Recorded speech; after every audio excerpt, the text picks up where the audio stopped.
हरे कृष्ण। तो आप सभी भक्तों का हार्दिक स्वागत है। आज के वैसे तो हम लोग श्रीमद् भागवत पे चर्चा करते हैं डेली, लेकिन आज एक बहुत विशेष दिवस है। आज श्रीला वृंदावन दास ठाकुर का डिसअपीयरेंस डे है। तो हम लोग कुछ श्रीला वृंदावन दास ठाकुर के बारे में चर्चा करेंगे।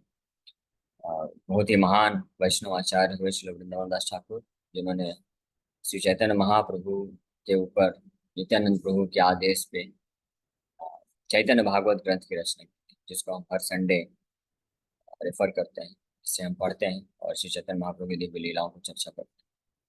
तो उनके ही ऑथर श्री वृंदावन दास ठाकुर का आज डिसअपीयरेंस डे। नित्यानंद प्रभु के मोस्ट फेवरेट डिवोटी भक्त हुए वृंदावन दास ठाकुर, और नित्यानंद प्रभु ने ही प्रेरणा दी तो ये ग्रंथ की रचना करने के लिए। चैतन्य महाप्रभु के बारे में जो भी है हमारे पास इंफॉर्मेशन या नॉलेज ज्ञान, वो सब नित्यानंद प्रभु की कृपा से प्राप्त हुआ है। नित्यानंद प्रभु ही श्री कृष्णदास कविराज गोस्वामी को प्रेरित किए, उनको शिक्षा दिए, और उनको वृंदावन ये चैतन्य चरितमृत ग्रंथ रचना कराए। और ये नित्यानंद प्रभु वृंदावन दास ठाकुर को भी प्रेरित करके चैतन्य भागवत ग्रंथ रचना कराते हैं चैतन्य महाप्रभु के बारे में। वही नित्यानंद प्रभु नवदीप धाम की महिमा को प्रकट कराते हैं जीव गोस्वामी के माध्यम से, जीव गोस्वामी को परिक्रमा में ले जाकर। इस प्रकार से चैतन्य महाप्रभु के को अगर कोई समझना चाहता है, उनके गुणों को जानना चाहता है, तो नित्यानंद प्रभु की कृपा की आवश्यकता होती है। इसलिए वृंदावन दास ठाकुर अपने ग्रंथ चैतन्य भागवत, हालांकि उन्होंने तो लिखा चैतन्य भागवत चैतन्य महाप्रभु के गुणगान में, ये नित्यानंद प्रभु का आदेश था, लेकिन श्री वृंदावन दास ठाकुर बीच बीच में नित्यानंद प्रभु के भी गुणों का बहुत अच्छे से वर्णन करते हैं। वो हम लोग हर संडे श्रवण कर ही रहे। तो आज हम वृंदावन दास ठाकुर के बारे में कुछ चर्चा करेंगे। वृंदावन दास ठाकुर के बारे में श्री कृष्णदास कविराज गोस्वामी चैतन्य चरितमृत में उनके बारे में वर्णन करते हैं। तो वृंदावन दास ठाकुर अ, चैतन्य भागवत ग्रंथ की रचना किए थे चैतन्य चरितमृत के पूर्व, पहले ही कर चुके थे। और कृष्णदास कविराज गोस्वामी बाद में चैतन्य चरितमृत लिखते हैं, तो इसलिए वो वृंदावन दास ठाकुर का उसका अपने ग्रंथ में काफी विस्तार से वर्णन करते हैं। तो ये प्रसंग 8वां अध्याय है चैतन्य चरितमृत आदि लीला का, जिसमें भगवान श्री चैतन्य महाप्रभु की कृपा का महिमा का वर्णन करते हैं। चैतन्य महाप्रभु कैसे हर जीवात्माओं को उद्धार कर रहे हैं, प्रेम का दान कर रहे हैं। और इस अध्याय में ये भी बताते हैं author receive the orders of Krishna and गुरु। तो इसमें कविराज गोस्वामी ये भी बताते हैं कि कैसे उनको नित्यानंद प्रभु का आज्ञा प्राप्त हुआ और कृष्ण का भी आज्ञा मिला। गुरु मतलब नित्यानंद प्रभु उनके गुरु हुए साक्षात। दीक्षा इनिशिएटिंग स्पिरिचुअल मास्टर, दीक्षा प्रदान किए नित्यानंद को, प्रभुपाद जी एक जगह लिखते हैं। और कृष्ण जो है उनके कृष्ण भी शिक्षा गुरु हुए, कृष्ण भी उनको आज्ञा दिए, आशीर्वाद दिए वृंदावन में इस ग्रंथ की रचना करने के लिए, और नित्यानंद प्रभु भी आज्ञा दिए। तो इस प्रकार से ग्रंथ में ये वर्णन इस अध्याय में ये वर्णन प्राप्त होगा। तो सबसे पहले क्योंकि हमको वृंदावन दास ठाकुर के बारे में चर्चा करना है, इसलिए हम लोग शुरू में थोड़ा जल्दी स्किप करके आगे जाएंगे, लेकिन ये जानना भी जरूरी है, इसलिए इसको थोड़ा फास्ट पढ़ेंगे। फिर वृंदावन दास ठाकुर का वर्णन 32 नंबर श्लोक से आएगा, तो उसको विस्तार से हे सब न माने ये करे कृष्ण भक्ति, कृष्ण कृपा नहीं तारे नहीं तार गति। पूर्वे ऐसे जरासंध आदि राजगण, वेद धर्म करि करे विष्णु पूजन। कृष्ण नाही माने ताते दैत्य करि मानी, चैतन्य न मानी ले तैसे दैत्य तारे जानी। तो अभी तक वृंदावन कविराज गोस्वामी वर्णन किए कि जो भी चैतन्य महाप्रभु को नहीं समझेगा, उनकी कृपा को प्राप्त नहीं करेगा, तो वास्तव में कृष्ण भक्ति को प्राप्त नहीं कर सकता है। और जैसे लोग जो चैतन्य महाप्रभु को स्वीकार नहीं करते हैं और कृष्ण भक्ति करते हैं, तो वो उनको दैत्य करी मानी, वो असुर के समान ही। जैसे जरासंध विष्णु भगवान का पूजा तो करता था, लेकिन कृष्ण को नहीं मानता था, इसलिए उसको असुर बोला गया। उसी प्रकार से जो कृष्ण को मानते हैं लेकिन चैतन्य महाप्रभु को नहीं मानते, वो भी असुर की कैटेगरी में रखा गया है। फिर आगे चल के वर्णन करेंगे कविराज गोस्वामी की जो चैतन्य महाप्रभु को मानते हैं लेकिन नित्यानंद प्रभु को नहीं मानते, तो वो भी उसी कैटेगरी के डीमन है, असुर कहलाते हैं। लेकिन अगर कोई ऐसा है जो नित्यानंद प्रभु को मानता है, उनकी कृपा को प्राप्त किया, उनका दास है, लेकिन चैतन्य महाप्रभु के स्टैंडर्ड को फुलफिल नहीं कर पा रहा है, तो उसके ऊपर नित्यानंद प्रभु की कृपा होती है और वो चैतन्य महाप्रभु का शुद्ध दास एक बन जाता है। सो मोरे न मानिले सब लोक विनाश, सिद्धि लागी कृपार्थ प्रभु करिल संन्यास। संन्यास बुद्धे मोरे करिबे नमस्कार, तथापि खंडिबे दुख पाइबे निस्तार। हेन कृपा माय चैतन्य न भजे जन, सर्वोत्तम हाई लियो तारे असुर गणन। अतएव पुनः कहो ऊर्ध्व बाहु हैया, चैतन्य नित्यानंद भज कुतर पछाड़िया। इसलिए से कर देते हुए कविराज उसमें बोल रहे हैं कि अपने दोनों हाथ खड़ा करके बोल रहे हैं, रिक्वेस्ट कर रहे हैं कि कुतर्क छाड़ छोड़ दीजिए, ज्यादा आर्ग्यूमेंट डिस्कशन ये मत करिएगा, और चैतन्य नित्यानंद प्रभु को स्वीकार करके उनका भजन करिए। तो अभी तो ये बोल रहे हैं, लेकिन कबीराज जी हमें जानते हैं कि कई लोग स्वीकार नहीं करेंगे, तो बाद में उनको लॉजिकली रीजन के तरीके से समझाने भी वाले हैं अच्छे तरीके से, क्योंकि हर कोई के हृदय में इतना श्रद्धा नहीं होगा, तो उनको जरूरी है प्रमाण भी देना, जरूरी है, प्रमाण भी देंगे। यदि वह तार्किक कहे तर्क से प्रमाण, तर्क शास्त्र सिद्ध ये से ही सेव्यमान। वही चीज यहाँ पे बोल रहा है, अगर कोई तार्किक लोग हैं वो बोलेंगे तर्क दो, पहले कुछ लॉजिक दो, कुछ रीजन बताओ, प्रमाण दो, तब हम मानेंगे। तो ठीक है, सुनो, उनके लिए तर्क प्रस्तुत करते हैं। बोलते हैं कि अगर आपके पास इतनी ही तर्क शक्ति है, आप इतना ही लॉजिक और रीजनिंग और तर्क अपना बुद्धि इस्तेमाल करना चाहते हैं ना, तो ठीक है, आप बुद्धि इस्तेमाल करें, जहाँ पे मैं बताता हूँ तो इस्तेमाल करें। श्री कृष्ण चैतन्य दया करह विचार, विचार करित चित्त पावे चमत्कार। बहु जन्म करे यदि श्रवण कीर्तन, तबु न पाए कृष्ण पदे प्रेम धन। अगर आपके पास इतना ही तर्क है ना, चलिए आप लोग बुद्धि का इस्तेमाल करिए, और किसके ऊपर लगाइए, चैतन्य महाप्रभु की कृपा के ऊपर बुद्धि बुद्धि का इस्तेमाल करिए। अगर आप अपने तर्क, लॉजिक और बुद्धि का इस्तेमाल चैतन्य महाप्रभु की कृपा को एनालिसिस करने में लगाएंगे, तो आप पाएंगे चित्ते पावे चमत्कार। आपके मन में, चित्त में चमत्कार उत्पन्न हो जाएगा। अब उसी की व्याख्या करने वाले हैं इस श्लोक से। ये बहुत कनेक्टेड है वृंदावन दास ठाकुर के ग्रंथ चैतन्य भागवत से, इसलिए हम लोग उसको थोड़ा सा पढ़ रहे हैं, थोड़ा सा समय ज्यादा लगता है, 8:15 तक कंप्लीट करें। बहुत जन्म करे यदि श्रवण कीर्तन, अगर कोई बहुत बहुत जन्मों तक भगवान कृष्ण का श्रवण कीर्तन करता है, नाम जप करता है, तब भी कृष्ण के प्रति प्रेम उत्पन्न नहीं हो सकता है। क्यों? उसका क्या कारण है? अपराध कारण है। तो भागवत में भी इसकी पुष्टि है, भगवान इतनी आसानी से भक्ति नहीं देते। कृष्ण यदि छूटे भक्त भुक्ति मुक्ति दिया, कबू प्रेम भक्ति न देन राखी न लुकाइया। कृष्ण का कोई कितना भी भजन कर ले, लेकिन भगवान कृष्ण अपनी शुद्ध भक्ति को छुपा के रखते, देते नहीं इतनी आसानी से, क्योंकि बिक जाएंगे ना फिर। एन प्रेम श्री चैतन्य दिलयथ तथा, जगाई मधाई पर्यंत अन्य रका कथा। और वही प्रेम जो इतना दुर्लभ है, इतना आसानी से नहीं मिलता है, लाखों लाखों जन्मों तक कोई लगा रहता है, उसको भी नहीं प्राप्त होता है, वैसा कृष्ण के प्रति प्रेम को चैतन्य महाप्रभु ने दिला यथा तथा ऐसे ही दे दिया। जगाई मर्याद मधाई पर्यंत, जगाई मधाई जो कि लेना भी नहीं चाहते थे, उनको भी प्रदान कर दिए। अन्य की कथा, बाकी लोगों की क्या बात करनी। इसलिए स्वतंत्र ईश्वर प्रेम निगूढ़ भंडार, बिलाई लया रे तारे न कैला विचार। चैतन्य महाप्रभु पूरी तरह से स्वतंत्र ईश्वर हैं, इसलिए उनके लिए कोई भी असंभव बात नहीं है, किसी को भी दे सकते हैं। अद्यापि यह देखे देख चैतन्य नाम यही लाए, कृष्ण प्रेम फूला का शुभ बल से हाय। आज भी देखा जाता है, बोल रहे हैं कविराज गोस्वामी, किसी चैतन्य महाप्रभु का अगर कोई नाम ले कृष्ण प्रेम में, उसकी अश्रु धारा बहती है, वो विह्वल हो जाता है। ये प्रभाव है। लेकिन कृष्ण के नाम लेने से, कई कई वर्षों तक भी लेने से कोई फर्क नहीं पड़ता, जिसके हृदय में चैतन्य नित्यानंद प्रभु का आश्रय लेने से वो तुरंत प्राप्त कर लेता है। नित्यानंद बलित हाय कृष्ण प्रेमोदय, आओ लाए सकल अंगाष्टु गंगा वय। तो नित्यानंद प्रभु का शरण ले से, उनका नाम लेने मात्र से, उनके बारे में सुनने मात्र से, जो भक्त होते हैं उनके, वो tears flow from his eyes like waters of ज्ञान। कृष्ण नाम करे अपराधेर विचार, कृष्ण बलिले अपराधीर न है विकार।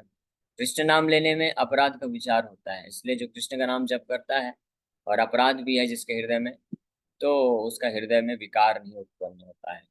तो कई कई जन्मों तक भी नाम जप करता रहता है, फिर भी उसको कोई फर्क नहीं पड़ता। भागवत में इस बात की पुष्टि है, तदस्म सारम हृदयम बतेदम, यद गृह्यमान हरिनाम ध्येय न विक्रियेतात था, यदा विकारो नेत्रे जलम गात्र गृहेषु हर्षः।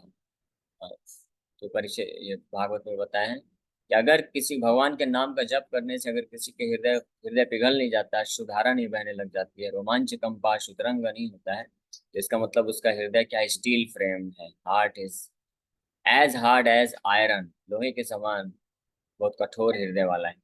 और वो कठोरता क्यों है? अपराध के कारण। क्योंकि एक कृष्ण नाम करे सर्व पाप नाश, प्रेम मेरा कारण भक्ति करे न प्रकाश। कृष्ण के एक नाम में इतनी शक्ति है, सारे पाप को नष्ट कर सकता है और प्रेम को प्रदान कर सकता है, भक्ति को प्रकाशित कर सकता है। जैसे चैतन्य महाप्रभु को जब कविराज वो ईश्वरपुरी दी है हरि नाम, तो चैतन्य महाप्रभु तुरंत ही नाम जप करते करते, हाँ, जपिते जपिते मन हईल पागल, जीवा मंत्र पीला गोसाई, जीवा तार बल, जपते जपिते मंत्र हईल पागल। चैतन्य महाप्रभु दूसरे दिन जाकर के ईश्वरपुरी को बोलते हैं, गुरुदेव आपने क्या मंत्र दे दिया है, इसका तो जप करते करते मैं पागल हो जा रहा हूँ, अश्रुधारा बह रही है, रोमांच कंपा शुतरंग भाजो हो रहा है। तो फिर वहां पे ईश्वरपुरी भी बोलते हैं कि कृष्ण मंत्र यही तो स्वभाव, यही तो स्वभाव ही है कृष्ण मंत्र का, कृष्ण नाम का, कि जो इसको जपेगा स्वाभाविक उसको प्रेम उत्पन्न हो जाएगा। लेकिन अगर नहीं हो रहा है तो इसका मतलब उसके हृदय में प्रचुर मात्रा में अपराध है। प्रेमेरा उदय हाय प्रेमेरा विकार, स्वेद कंपा पुलक आदि गदगद अश्रुधार, अनायासे भवक्षाय कृष्णेर सेवन, एक कृष्ण नामेर फल पाए एतद्धन। हेन कृष्ण नाम यदि लय बहुबार, तबु यदि प्रेम नहे नहे अश्रुधार, तबे जानी अपराध ताहाते प्रचुर, कृष्ण नाम बीज ताहे न करे अंकुर।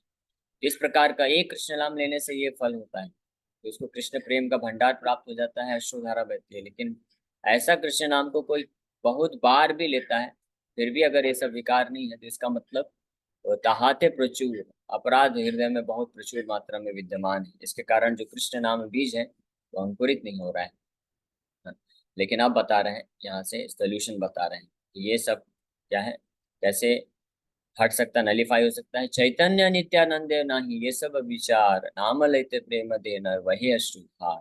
तो चैतन्य और नित्यानंद प्रभु के नाम में ये सब विचार नहीं है। अगर कोई गौर निताय का नाम लेता है तो तुरंत कितना भी प्रचुर मात्रा में अपराध क्यों ना हो, वो सब दूर भाग जाता है और वही अश्रुधार, टीयर्स फ्लो, वो एक्सटेसी में चला जाता है दिव्य नाम भगवान गौर निताय का लेने में। तो ये है प्रभाव। इसलिए चैतन्य महाप्रभु की कृपा अत्यंत उदार है, उनके चरित्र अत्यंत उदार है और वो जो है परम दयालु। अब यहाँ पे प्रश्न उठता है कि हम लोग गौर का नाम भी लेते हैं, उनका भजन भी करते हैं, फिर भी वो प्रभाव क्यों नहीं आ रहा है? तो वहां पे रोल आता है श्रील वृंदावन दास ठाकुर का। तो चैतन्य नित्यानंद प्रभु का भी नाम लेने से अगर अश्रुधारा नहीं बह रही है, प्रेम उदय नहीं हो रहा है और अपराध क्षय नहीं हो रहा है, तो इसका मतलब हम चैतन्य नित्यानंद प्रभु की ग्लोरीज को नहीं जानते हैं, यही कारण है। और इसी के लिए जो है नित्यानंद प्रभु कृपा किए सबके ऊपर वृंदावन दास ठाकुर को प्रेरित करके। स्वतंत्र ईश्वर प्रभु अत्यंत उदार, तारे न भजिले कबू न है निस्तार। और ये मूढ़ लोक सुना चैतन्य मंगल, चैतन्य महिमा याते जानी बे सकल। इसलिए क्योंकि कविराज गोस्वामी हम सबको डांट रहे हैं, बुरा मत मानिएगा। श्रील कृष्णदास कविराज गोस्वामी हमारे गुरु हैं, आचार्य हैं और पिता के तुल्य हैं, पिता हैं, आचार्य हैं, गुरु हैं, शिक्षक हैं, इसलिए वो डांट सकते हैं। हाँ, वो बोल रहे हैं कि महिमा पहले बताए, कृष्ण नाम लेने से भी अगर अश्रुधारा नहीं बह रही है तो आप गौर निताय का नाम लो। और वो बोल भी रहे हैं कि मैंने देखा है, खुद का पर्सनल भी अनुभव है और अन्य भक्तों को भी उन्होंने देखा होगा, इसलिए तो लिख रहे हैं कि अगर कोई बहुत ही जो पापी से पापी व्यक्ति भी है, गौर निताय का आश्रय लेता है और उनका एक बार भी नाम लेता है, तो वही अश्रुधार, अपराध का कोई विचार नहीं होता है। लेकिन कविराज गोस्वामी को मालूम है कि कुछ लोग ऐसे भी होंगे जिनका ऐसी भी स्थिति नहीं है, गौर निताय का आश्रय लेने पे भी अश्रुधारा नहीं बहेगी, तो इसलिए वो किस कैटेगरी में है, मूढ़ लोग हैं, पुलिस लोग हैं। तो हम सबके ऊपर कृपा कर रहे हैं, आपको बुरा नहीं मानना चाहिए, कविराज गोस्वामी बहुत दयालु हैं। तो वो क्या आप सजेस्ट कर रहे हैं कि ठीक है कोई दिक्कत नहीं, आप इतने मूर्ख हैं कि आपको फिर भी नहीं हो पा रहा है, आश्रय नहीं मिल पा रहा है कृष्ण का, गौर निताय का नाम लेने पे भी, तो आप क्या करो, ये करो, और ये मूढ़ लोक सुना चैतन्य मंगल, चैतन्य महिमा याते जानी बे सकल। इसलिए तुम लोग क्या करो, चैतन्य मंगल ग्रंथ को सुनो। चैतन्य मंगल क्या है? चैतन्य भागवत ही है, क्योंकि इसका नाम बाद में चेंज हुआ था। जब कविराज गोस्वामी जिस समय चैतन्य चरितमृत रचना कर रहे थे, उस समय वृंदावन दास ठाकुर रचित ग्रंथ जिसको आज चैतन्य भागवत के नाम से जानते हैं, उस समय तक चैतन्य मंगल के नाम से जाना जाता है। लेकिन फिर बाद में पता चला कि एक और अन्य भक्त चैतन्य महाप्रभु की एक लीला को लिखे थे, उन्होंने अपने ग्रंथ को चैतन्य मंगल नाम दिया था। तो इसलिए फिर वृंदावन दास ठाकुर ने उसका नाम चैतन्य भागवत कर दिया अपने ग्रंथ का नाम। तो लेकिन कविराज गोस्वामी तब तक ये ऑलरेडी चैतन्य चैतन्य ग्रंथ लिख चुके थे, तो उन्होंने चैतन्य मंगल करके मेंशन किया है। तो यहाँ पे चैतन्य मंगल रेफर करता है चैतन्य भागवत को। तो बोल रहे हैं कि अगर आप चैतन्य महाप्रभु की महिमा को जानना चाहते हो तो चैतन्य मंगल ग्रंथ को पढ़ो, उसको सुनो। उसको सुनने से चैतन्य महाप्रभु की महिमा जानी बे सकल। और फिर ये चैतन्य मंगल ग्रंथ किसने लिखा है? कृष्ण लीला भागवते कहे वेद व्यास, चैतन्य लीला व्यास वृंदावन दास। जैसे कृष्ण लीला वेद व्यास जी ने लिखा है, भागवत में कृष्ण कथा किया है, वही वेद व्यास जी भगवान नित्यानंद प्रभु बलराम की आज्ञा पे कृपा करके हमारे बीच में उपस्थित हुए वृंदावन दास ठाकुर के रूप में, और चैतन्य महाप्रभु की महिमा को, चैतन्य लीला व्यास, चैतन्य महाप्रभु की लीलाओं को अपने ग्रंथ में प्रकट किए, ताकि हम सब चैतन्य महाप्रभु की महिमा को जान सके। और फिर उस भाव में हम जब अच्छे से आश्रय ले पाएंगे गौर निताय का, तब हम जब कृष्ण नाम जप करेंगे तो अपराध प्रचुर मात्रा में है जो हृदय में, हृदय कठोर है, वो धीरे धीरे नष्ट हो जाएगा, पिघल जाएगा। और इस प्रकार से वृंदावन दास ठाकुर की ये असीम कृपा है। वृंदावन दास कैला चैतन्य मंगल, यहाँ श्रवण नाथ सर्व अमंगल। तो वृंदावन दास ठाकुर ने चैतन्य मंगल ग्रंथ यानी चैतन्य भागवत के नाम से जो आज विख्यात है, उसके ग्रंथ की रचना की है। उसके श्रवण करने से सारे अमंगल नष्ट हो जाते हैं। कौन से अमंगल? ये भौतिक अमंगल नहीं, ये भक्ति में बाधा बनने वाले जो अमंगल हैं, जो हमारे हृदय में प्रचुर मात्रा में अपराध भरे पड़े हैं, वो सब अमंगल है, इनऑस्पिशियसनेस। भक्तों के लिए अमंगल क्या है? भक्तों के लिए अमंगल ये नहीं है कि धन संपत्ति नहीं है, या जो सांसारिक दुख मिल रहा है, अत्याचार हो रहा है, ये सब अमंगल नहीं। ये सब अमंगल हो सकता है लेकिन एक्सटर्नल। भक्त लोग उसको अमंगल मानते हैं जिसके कारण हम भगवान के भक्ति में आगे नहीं बढ़ पाते। बाधा बाधा जो होती है भगवान के भक्ति में आगे बढ़ने के लिए, वो अमंगल है। और वो अमंगल कहाँ पे है? बाहर नहीं है। ऐसा नहीं कि हमारा कोई मित्र है, बंधु है, सगे संबंधी है, या कोई नास्तिक लोग हैं, हमको भक्ति नहीं करने देते हैं, निंदा करते हैं, वो लोग अमंगल नहीं है। वो तो बस एक्सटर्नल सोर्स है। असली अमंगल कहाँ पे है? हमारे हृदय में ही उपस्थित है, अनर्थों के रूप में, काम क्रोध लोभ मोह मद मात्सर। इन अनर्थों के वशीभूत होकर के हम अन्य अनेकों अनेकों प्रकार के अपराध कर चुके हैं ऑलरेडी, इसलिए प्रचुर मात्रा में अपराध ऑलरेडी है। पूरा पहाड़, पहाड़ का पहाड़ अपराध हृदय में बैठा हुआ है। तो और नहीं करना चाहिए, इसलिए प्रोपा जी भी बोले कम 4 नियम का पालन स्ट्रिक्टली से करना है। ऑलरेडी बहुत सारा हमने पिछले जन्म में अपराध किया है। प्रोपा जी एक लेक्चर में बोलते हैं कि everyone is already intoxicated by bodily consciousness. जैसे जब कोई नशा करता है तो नशा करने में अपने आप को भूल जाता है कि मैं कौन हूँ। हाँ, वो कुछ भी बकवास करते रहता है, कुछ भी बोलते रहता है। वैसे ही संसार में लोग अपनी पहचान को भूल चुके हैं, अपने आप को शरीर समझ रहे हैं, अपने आप को इस शरीर और शरीर से संबंधित वस्तुओं से आइडेंटिफाई कर रहे हैं, पहचान कर रहे हैं। इसलिए ऑलरेडी ये देहात में बुद्धि का नशा चढ़ा हुआ है। प्रभुपाद जी बोले इसलिए don't increase the intoxication by drinking wine smoking all this thing, you should give up all this. Prabhupada ji बोलते हैं कि ऑलरेडी नशा चढ़ा हुआ, उस नशे को उतारना है अच्छे से भक्ति करके, श्रवण करके।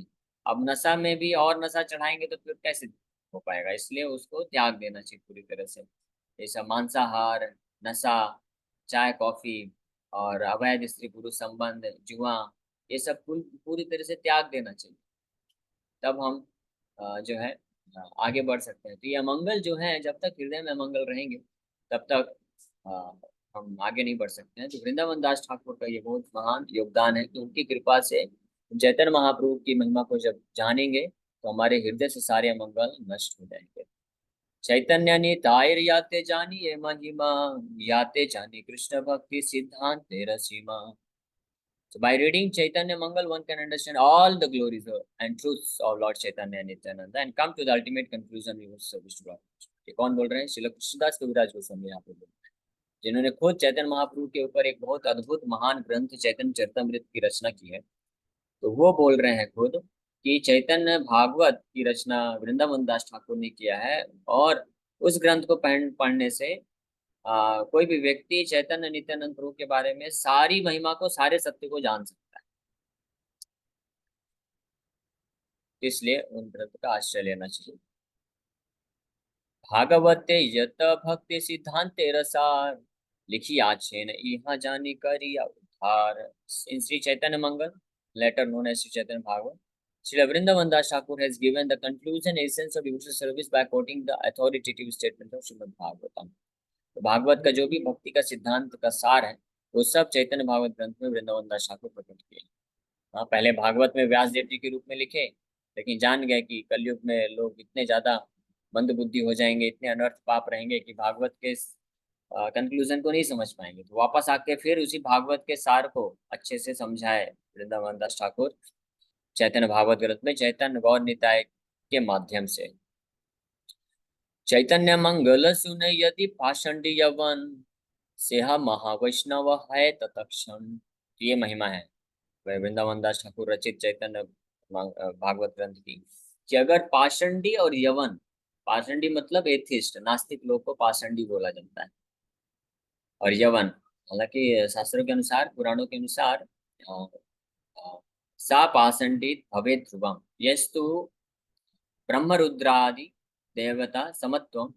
यानी यहाँ तक कि अगर कोई देवी देवताओं के उपासक है और देवी देवताओं का पूजा करते हैं और उनको स्वतंत्र भगवान समझते हैं, या उनको as good as Narayan, Vishnu या नारायण के समान समझ के, और उनको स्वतंत्र भगवान करके पूजा करते हैं, तो उनको भी शास्त्रों में, पुराणों के अनुसार पाषंडी बोला गया है, नास्तिक ही बोला गया है।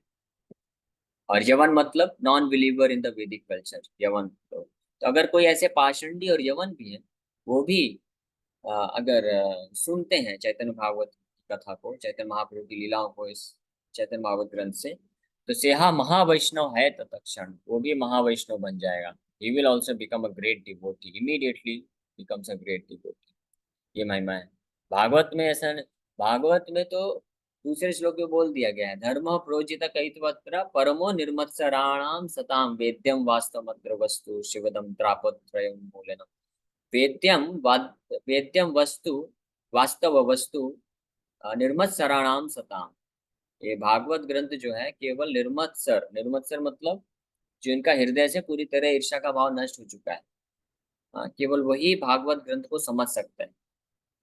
वेद्यम, वेद्यम मतलब समझने योग्य है, भागवत ग्रंथ है उनके द्वारा। भागवत में भी कंडीशन है, लेकिन वही वेद व्यास जी जब चैतन्य महाप्रभु नित्यानंद प्रभु की लीलाओं का वर्णन करने के लिए वृंदावन दास ठाकुर बन के आए, चैतन्य भागवत ग्रंथ लिखे, तो उसमें अगर कोई पाषंडी यवन भी है, वो भी अगर सुनेगा ध्यान पूर्वक चैतन्य भागवत की कथा को, तो वो भी क्या बन जाएगा, एक महावैष्णव भक्त बन जाएगा। ये है प्रभाव। मनुष्य रचित नारे ऐसे ग्रंथ धन्य, वृंदावन दास मुख्य वक्ता श्री चैतन्य। तो अब बोल रहे हैं कि ये जो वृंदावन दास ठाकुर ने ग्रंथ लिखा है, ये कोई साधारण ग्रंथ नहीं है, और कोई साधारण व्यक्ति इसको नहीं लिख सकता है। The subject matter of this book is so sublime that it appears that Sri Chaitanya Mahaprabhu has personally spoken through the writings of Sri Vrindavan Das Thakur. Vrindavan दास मुख्य वक्ता श्री चैतन्य, यानी वृंदावन दास ठाकुर जो है निमित्त बने, और चैतन्य महाप्रभु खुद उनके माध्यम से इस ग्रंथ की रचना की है। इसलिए ये इतना महान अद्भुत ग्रंथ है। वृंदावन दास पदे कोटि नमस्कार, ऐसे ग्रंथ करिते हो तारिल संसार। कविराज गोस्वामी बोल रहे हैं कि मैं वृंदावन दास ठाकुर के चरण कमलों में करोड़ों करोड़ों विनम्र प्रार्थना करता हूँ, नमस्कार करता हूँ, कोटि नमस्कार। उन्होंने ऐसा ग्रंथ किया है, no one else could write such a wonderful book. अन्य कोई व्यक्ति इस तरह की ग्रंथ की रचना नहीं कर सकता है। उन्होंने ऐसा ग्रंथ किया, ऐसे ग्रंथ करी ते हो कतारिल संसार, पूरे संसार को निस्तार करने की शक्ति रखने वाले ग्रंथ की रचना की है। देवी देवता भी इस ग्रंथ को पढ़ के अपना उद्धार पा सकते हैं। और वृंदावन दास ठाकुर कैसे प्रकट हुए, इसका वर्णन आप कर रहे हैं श्लोक में। नारायणी चैतन्य उच्चिष्ट भाजना, तारा गर्भे जन्मिला श्रीदास वृंदावन। तो माता नारायणी के गर्भ से प्रकट हुए श्री वृंदावन दास ठाकुर। तो नारायणी माता कौन है, इसके बारे में थोड़ा सा चर्चा करना चाहिए, ये कौन है। तो गौर गणोदेश दीपिका में ये वर्णन है। अंबिकाया स्वस्यायासीन नामना श्रीलकिलिम्बिका विष्णुचिष्टम प्रभुंज्याता सेवयम नारायणी माता। तो जो कृष्ण लीला में भगवान कृष्ण जब छोटे बालक हैं, he was nursed by a woman named Ambika. तो यशोदा माता की एक असिस्टेंट हुई अंबिका नाम की, जो कि भगवान कृष्ण का पोषण करने में, लालन पोषण करने में माता यशोदा को हेल्प करती थी, यानी एज गुड एज मदर, माँ के समान। तो उनकी एक छोटी बहन थी जिसका नाम था किलिम्बिका, अंबिका की छोटी बहन किलिम्बिका। और वही किलिम्बिका जो कि अपनी बहन, बड़ी बहन अंबिका को सहायता करके भगवान कृष्ण का लालन पोषण करती थी, और चैतन्य महाप्रभु के कृष्ण का उच्चिष्ट पाती थी, महाप्रसाद खाती थी हमेशा। वही चैतन्य महाप्रभु के रूप में चैतन्य महाप्रभु का उच्चिष्ट प्राप्त किया, और वो नारायणी के नाम से जानी गई। और वो श्रीवास ठाकुर की भतीजी थी। वास्तव में श्रीवास ठाकुर के छोटे भाई की पुत्री के रूप में जन्म लिया था उन्होंने, किलिम्बिका ने। और वो श्रीवास ठाकुर के घर में थी, और चैतन्य महाप्रभु अक्सर वहां पे आया करते थे, और चैतन्य महाप्रभु के प्रसाद खाने के बाद वो उनको महाप्रसाद मिलता था। और चैतन्य महाप्रभु स्वयं जो है उनको उनके ऊपर कृपा किए। चैतन्य महाप्रभु, नारायणी बस बहुत छोटी बच्ची ही थी, 4-5 साल की थी। चैतन्य महाप्रभु नारायणी को बोलते हैं, पहले महाप्रसाद देते हैं, महाप्रसाद खाती है वो, और फिर चैतन्य महाप्रभु बोलते हैं कि नारायणी बोलो कृष्ण कृष्ण कृष्ण। तो छोटी बच्ची है, लेकिन वो जोर से बोलने लग जाती है कृष्ण कृष्ण कृष्ण। और सब देखते हैं कि कृष्ण कृष्ण बोलते बोलते अश्रुधारा बह रहे हैं, वो डांस करने लगती है, एक्सटेसिव भाव में आ जाती है। इस प्रकार से चैतन्य महाप्रभु की विशेष कृपा को प्राप्त किया था बचपन में ही। और वही बाद में जब का विवाह होता है, और तो उनके ही गर्भ से श्री वृंदावन दास ठाकुर प्रकट होते हैं, जन्म लेते हैं। तो ये है वृंदावन दास ठाकुर का इतिहास। तारकी अद्भुत चैतन्य चरित वर्णन, यहाँ रे श्रवण शुद्ध कैल त्रिभुवन। What a wonderful description he has given of the pastimes of Lord Chaitanya. Anyone in the three worlds who hears it is purified. बोल रहे हैं तारे की अद्भुत चैतन्य चरित्र वर्णन। ये क्या अद्भुत चैतन्य महाप्रभु के चरित्र का वर्णन किए हैं वृंदावन दास ठाकुर, जिसको भी ये पूरे त्रिभुवन में जो भी इसको सुनेगा वो शुद्ध हो जाएगा। और ये हम लोग प्रैक्टिकली देख भी रहे हैं, हम लोग हर संडे और गौर पूर्णिमा के टाइम पे स्पेशल हमने चैतन्य भागवत ग्रंथ से ही चैतन्य महाप्रभु की लीलाओं को श्रवण करते आ रहे हैं। ये इतना वंडरफुल है कि हम तो सोचे थे कि 4-5 दिन गौर पूर्णिमा स्पेशल में बस चर्चा करेंगे, उसके बाद अपना नॉर्मल रूटीन रहेगा। तो ये भक्त लोग को इतना आनंद आ रहा था, इतना अच्छा लग रहा था कि भक्त लोग बोले कि इसको और चलने दीजिए, और एक हफ्ता और चलने दीजिए, फिर एक हफ्ता और चला है, फिर 4-5 दिन और चलने दीजिए। इस तरह से टोटल करते करते लगभग 12-15 दिन तक चला। उसके बाद फिर भक्त लोग और रिक्वेस्ट किए कि हर संडे इसको करना चाहिए। तो हम लोग अब हर संडे के श्रील वृंदावन दास ठाकुर के ग्रंथ चैतन्य भागवत से सुन रहे हैं। तो ये भी एक प्रमाण है, ये देख सकते हैं हम लोग कि कोई भी नया से नया भक्त भी है, अगर कोई भी ध्यान पूर्वक श्रद्धा रखते हुए सुनता है, तो तुरंत महसूस कर सकता है कि भगवान के प्रति जो आकर्षण है वो बढ़ता है, प्राप्त कर सकता है। अतएव भज लोक चैतन्य नित्यानंद, खंडी बे संसार दुख पापे पर प्रेमानंद। अब वापस से निष्कर्ष दे रहे हैं कविराज गोस्वामी। इसीलिए आप सब चैतन्य नित्यानंद प्रभु की महिमा को जानिए, सुनिए। किसके द्वारा? वृंदावन दास ठाकुर के द्वारा। उनके ग्रंथ चैतन्य भागवत ग्रंथ को अच्छे से पढ़ के चैतन्य नित्यानंद प्रभु की महिमा को जानिए, फिर उनका भजन करिए। अब इस प्रकार से जब आप भजन करेंगे, हांडी में संसार दुख पावे प्रेम, आपका संसार का दुख जो है नष्ट हो जाएगा, और प्रेमानंद को आप प्राप्त करेंगे। तो ये है वृंदावन दास ठाकुर। वृंदावन दास कैला चैतन्य मंगल, ताहाते चैतन्य लीला वर्णिल वर्णिल सकल। तो वृंदावन दास ठाकुर ने ऐसा चैतन्य मंगल ग्रंथ किया है जिसमें हर प्रकार से चैतन्य महाप्रभु की लीला विद्यमान। सूत्र करी सब लीला करीला ग्रंथन, पाछे विस्तारिया ताहार कैला विवरण। चैतन्य चंद्रेर लीला अनंत अपार, वर्णित वर्णित ग्रंथ हाइल विस्तार। विस्तार देखिया किछु संकोच हैल मन, सूत्र धृत को न लीला न थैल वर्णन। नित्यानंद लीला वर्णन हैला आवेश, चैतन्य शेष लीला रहिला अवशेष। से सब लीला रस सुनित विवरण, वृंदावन वासी भक्तेर उत्कंठित मन।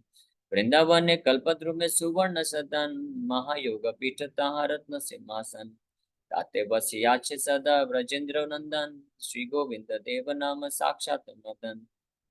तो इस प्रकार से अब आगे वर्णन कर रहे हैं कि वृंदावन दास ठाकुर चैतन्य मंगल, ये चैतन्य भागवत ग्रंथ का रचना कर रहे थे।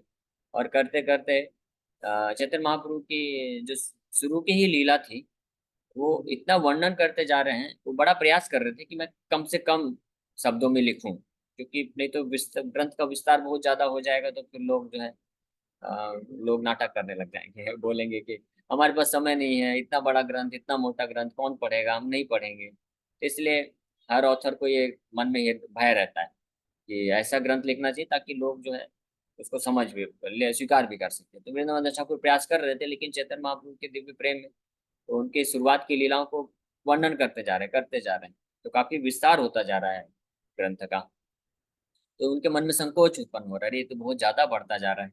फिर ऊपर से नित्यानंद प्रभु के प्रिय शिष्य हैं वो, तो नित्यानंद अब चैतन्य महाप्रभु का वर्णन कर रहे हैं, तो कहीं कहीं नित्यानंद प्रभु के कुछ लीलाएं आ जाती थी, इंट्रोड्यूस हो जाती थी।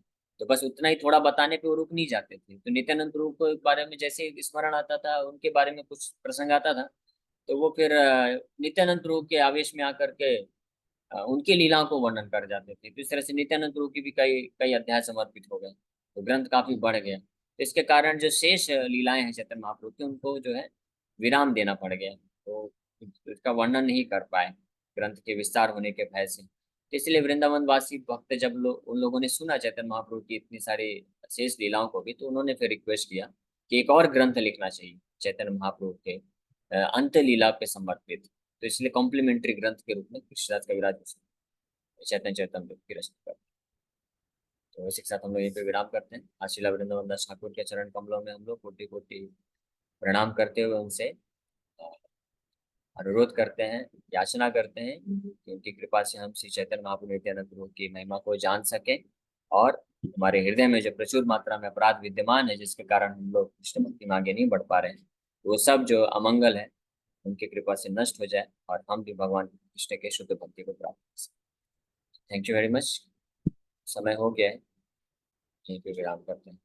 मेरे ख्याल से किसी किसी का प्रश्न तो होना नहीं चाहिए, अगर है तो एक प्रश्न ले सकते हैं। हरे कृष्ण। हरे कृष्ण प्रभु जी, पंचांग प्रणाम। हरे कृष्ण। प्रभु जी, भगवान श्री कृष्ण अपनी शुद्ध भक्ति क्यों किसी को नहीं देते हैं? हाँ, वो इसलिए नहीं देते हैं क्योंकि शुद्ध भक्ति दे देंगे तो फिर उनको वो बिक जाएंगे ना, उसके कंट्रोल में आ जाएंगे पूरी तरह से। वो जैसे नचाएगा वैसे नाचना पड़ेगा कृष्ण, तो इसलिए इतनी आसानी से नहीं देते हैं। बाकी सब दे देंगे, पूरा ब्रह्मांड का अधिपति भी बना देंगे, ब्रह्मा जी भी बना देंगे, ये लो एक ब्रह्मांड तुमको दे देता हूँ, बन जाओ करोड़ों करोड़ों वर्ष तक। लेकिन अगर कोई बोलेगा नहीं नहीं मुझे आपका शुद्ध भक्ति चाहिए, बोलेंगे ठीक है वेट करो, वेट करो। तो वेट कराएंगे, पूरा चेक करेंगे। ये नेचुरल है, स्वाभाविक है। जैसे कोई भी व्यक्ति है, आप किसी बहुत बड़े व्यक्ति के पास जाएंगे, बार बार जी। रिक्वेस्ट करेंगे, बोलेंगे ठीक है, ठीक है आपको जॉब दे देता हूँ, ठीक है आपको इतना पैसा दे देता हूँ, आपको ये फैसिलिटी ये दे देता हूँ। लेकिन अगर कोई बोलेगा कि मुझे आपका बेस्ट फ्रेंड बनना है, आपके साथ ही रहना है, आप मेरे एसोसिएट, मैं आपका एसोसिएट बन जाता हूँ, तो उसके लिए बहुत विचार करेगा, इतनी आसानी से नहीं करेगा। जी। हरे कृष्ण। हरे कृष्ण।